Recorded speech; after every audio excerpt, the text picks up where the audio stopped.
Chapter 3. Sign Here. Blake woke up twice before he was really awake. First to the neighbor's 80s alarm bleeding through the wall, then to Pixel landing with surgical precision on his stomach. He groaned and peeled his eyes open. Pixel blinked down at him, whiskers twitching, then head-butted his chin like she was rebooting him manually. "All right," he muttered. "I'm up." For a moment, it was just another morning. Ceiling crack, damp patch, taste of stale breath. Then, last night's call slotted back into place. "You may call me Bill. This is the last Tuesday you'll wake up feeling like this." He fumbled for his phone on the pizza box by the bed. No missed calls. One SMS he half remembered seeing in the night. Unknown. 10:30 today. Dress presentable. Bring photo, ID, and proof of address. 22 Fenchurch Court, EC3. Reception will expect Mr. Moore. Client intake. You will not be searched.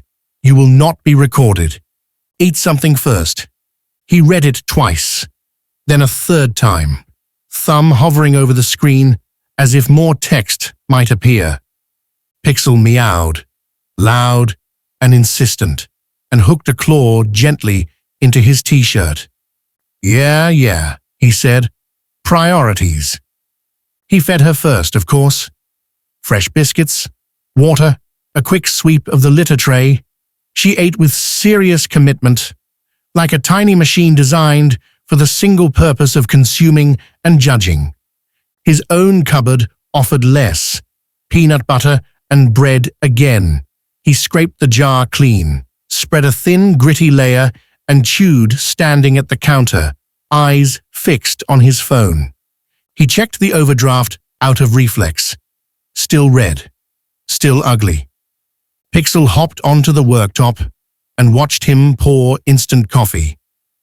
"You're fine," he told her. "Whatever happens, you're fine."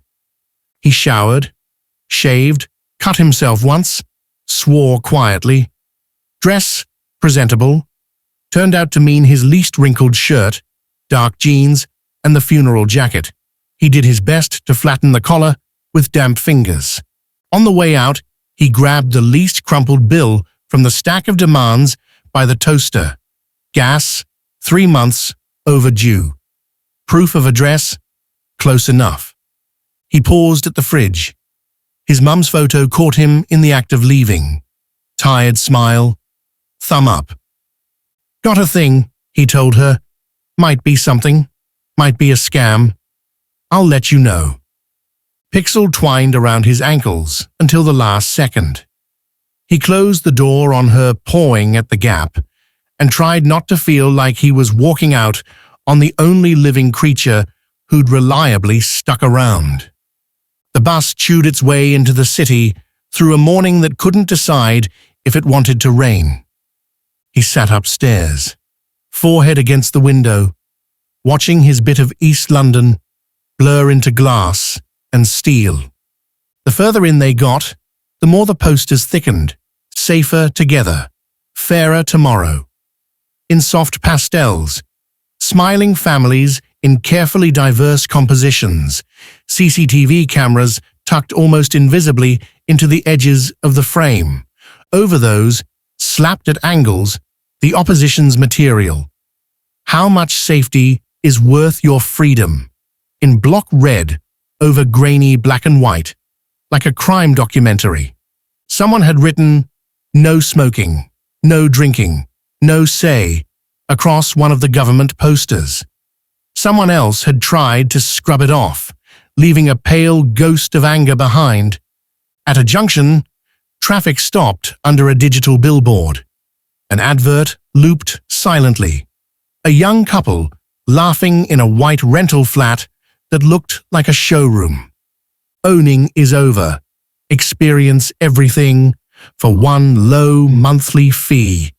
Homes, cars, furniture, life. Tiny, happy text at the bottom. Terms apply. Behavioral review required. He caught his reflection faintly in the glass. Wrong shirt, wrong hair, wrong city. Everyone getting off near Banken Monument looked like they had stylists and standing coffee orders and lives that fit into the adverts. He got off early, just to stop feeling like an imposter, by proximity. 22 Fenchurch Court had the posture of a building that knew it cost more than he'd make in a decade. The plaza out front was clean, in the way that required invisible people cleaning it constantly. The entrance was all glass and stone, security barriers humming softly, cameras like bored eyes. Inside, the air dropped a few degrees and picked up notes of citrus and printer toner. The reception desk was a long slab of pale material, 2 receptionists behind it in suits that probably had names. Blake wiped his palms on his jeans before he got there.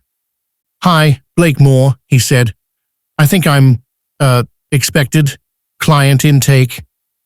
The woman on the left smiled in a way that looked rehearsed, but not unfriendly. "One moment, Mr. Moore."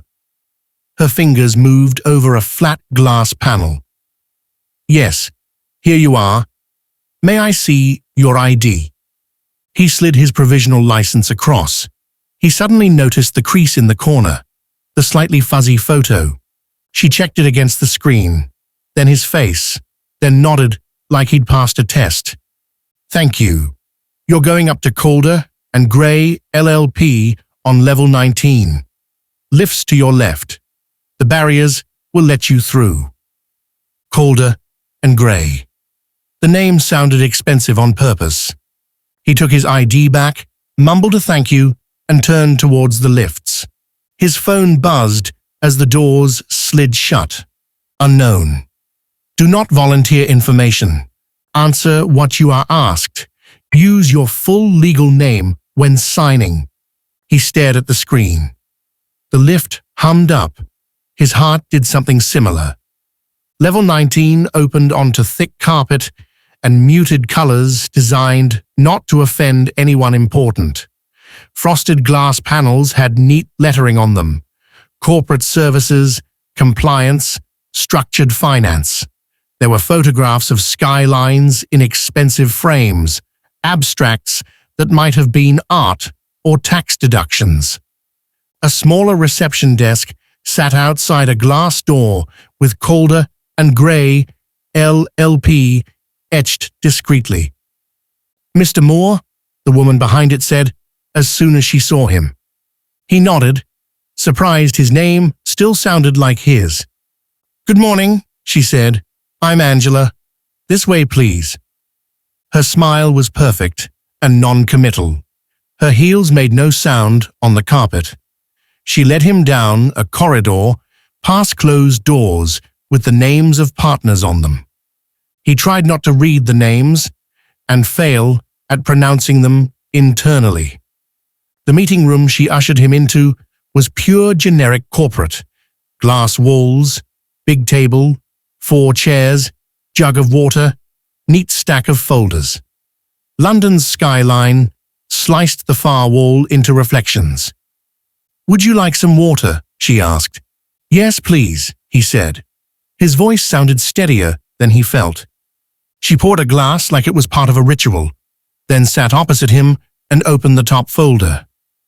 "We've been instructed to establish several corporate entities for your client," she said, businesslike. "Our firm will act as company secretary and provide registered office services. You'll be appointed as director and initial shareholder for each." The words slotted together in his head, like a sentence, in a language he half recognized. Director, shareholder, each.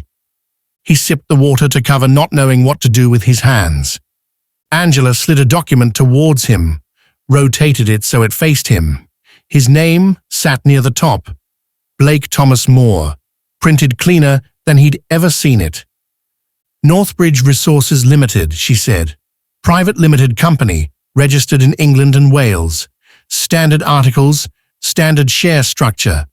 100 ordinary shares, all initially issued to you. Our client will hold a declaration of trust, confirming you hold them on his behalf. She tapped a paragraph that mentioned trust. Beneficial owner, PSC register. He scanned, catching maybe 1 in 5 words. Persons with significant control. Nominee, indemnity. He felt his brow crease, smoothed it.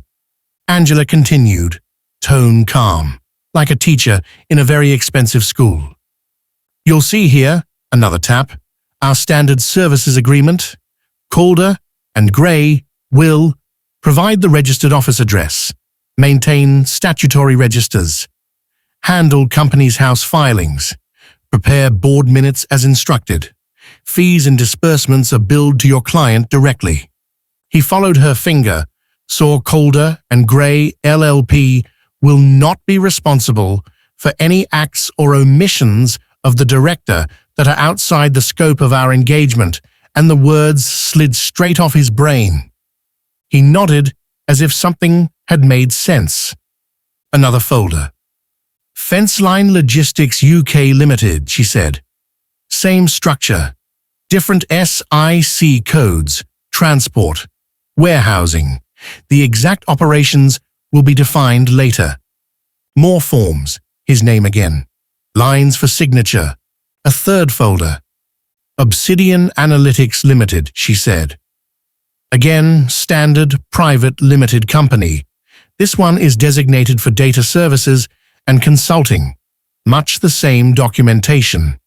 Obsidian Analytics sounded like it should come with a basement and a red glow. He kept his face blank. Angela's voice barely changed as she recited the clauses. This is your appointment as director. This is the letter of engagement between yourself and us. Here is the declaration confirming that although you hold legal title to the shares, the beneficial interest resides with our client. Here, she pointed to a box, is confirmation that you understand we may be required to disclose the identity of the true beneficial owner to competent authorities if law or regulation demands it. Beneficial owner, true owner, someone on the other side of all this who actually mattered. Him, on paper. Bill in reality. He felt very aware of his elbows, his posture, his breathing. He wanted to look like a person who belonged in rooms that smelled of expensive carpet and contained phrases like persons with significant control. A chill in the back of his mind said he did not. Angela slid a pen across the table. It had weight to it. If you're content to proceed, she said, sign where indicated. Full legal name, as on your identification. The highlighted sections are for you. The rest, we will complete. He glanced at the pen, the forms, the words director next to his name. Content to proceed. He heard Bill's voice in memory. You will sign documents. You will not be asked for your opinion. He could ask questions about liability, about what happens if something goes wrong, about whether normal people did this every day or just idiots and criminals. His phone buzzed faintly in his pocket, as if reminding him, do not volunteer information. He picked up the pen. His hand moved slower than usual, like it was pushing through thicker air. Signature in the first box. Blake Thomas Moore. The letters didn't look like his handwriting. They looked like a version of his name trying to sit up straight. Next form. Same signature. Again and again. Director appointment for Northbridge Resources. Shareholder declaration for Fenceline Logistics. Some board resolution where it was resolved that Mr. Blake Thomas Moore be appointed, as if anyone had resolved anything with his input. He realized, somewhere around the fourth document, that he'd stopped reading and started scanning for yellow highlights that meant sign here, trusting that the person in the room who knew what any of this meant would tell him if he was about to sell a kidney. Angela watched his progress with professional stillness. If she judged him for not asking, it didn't show. When he finally set the pen down, there was a subtle shift in her posture, like a program that had reached the last step of a script. "Thank you, Mr. Moore," she said. "We'll handle incorporation with Companies House. That can take a few days to reflect publicly, but for all practical purposes, the companies will exist as of today." She collected the forms into neat piles, each one with a label clipped to the front. Northbridge, Fenceline, Obsidian. "You'll receive standard director information packs via email or post, depending on your client's preference," she added. "In the meantime, if you're asked to attend banks or any other institutions for KYC purposes, you can refer them to these company names. Calder and Gray will confirm appointments." KYC. He'd seen that on forms. Know your customer. It sounded almost friendly, until you realized it meant prove you are allowed to exist in the system. She slid a slim envelope towards him.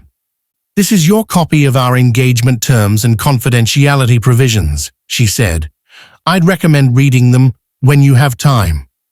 He nodded, slid it into his jacket pocket, unopened. "If you have any queries," she went on, "we'd ask that you route them through your client. He'll liaise with us as necessary. It keeps the instruction chain clean." Which was a smooth way of saying, "Don't call us.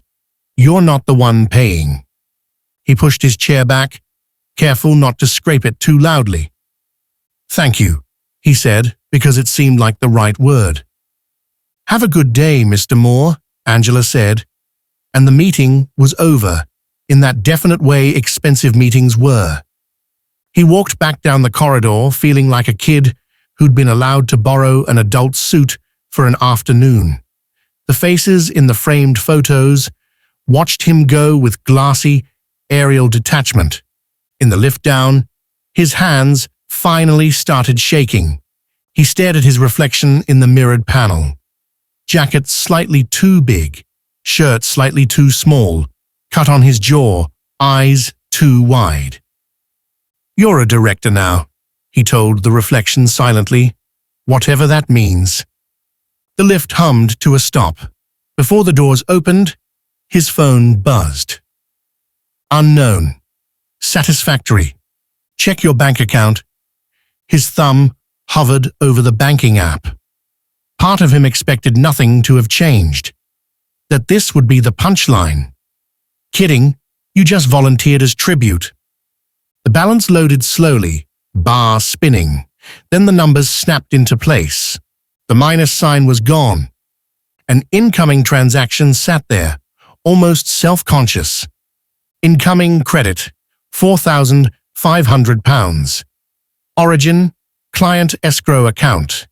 Enough to clear the overdraft and leave him above zero. Barely, but above. He scrolled up and down 3 times as if that might make it vanish. It didn't. Another message. Unknown. Your immediate deficit is resolved. Do not make any conspicuous purchases. We'll use you again soon. Relief hit first. Weird and hollowing. Then something like vertigo. He typed before he could stop himself. Blake. That was fast. Unknown. Speed is an advantage if you know where to press. He stared at the street through the glass as he stepped out of the lift. Same citrus-tinged air. Same too-clean lobby. Same security gates sorting people into in and out. Out on the pavement, the city carried on not caring.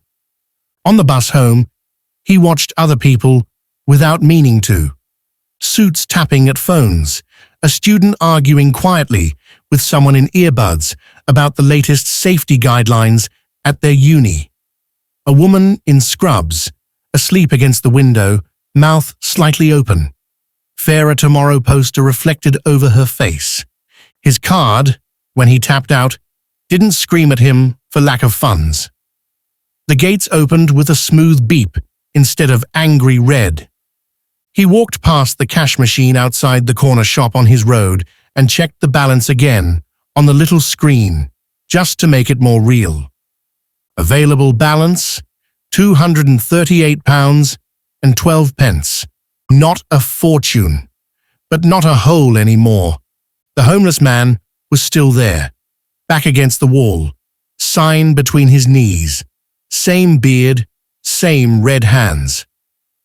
"Any change today, mate?" he asked. Blake's fingers brushed the card in his pocket. For a second, he imagined handing it over, saying, "Knock yourself out," walking away from all of it. Then he thought of, "Do not make any conspicuous purchases," and the cold, clinical way Bill had said, "Your immediate deficit is resolved." "Not today," he said, and hated how easy the lie came. Pixel met him at the door like a small, furry exclamation point, weaving between his ankles. "We're out of the red," he told her, scooping her up. "Look at us, fancy people." She purred and head-butted his chin, uninterested in concepts like liability and escrow.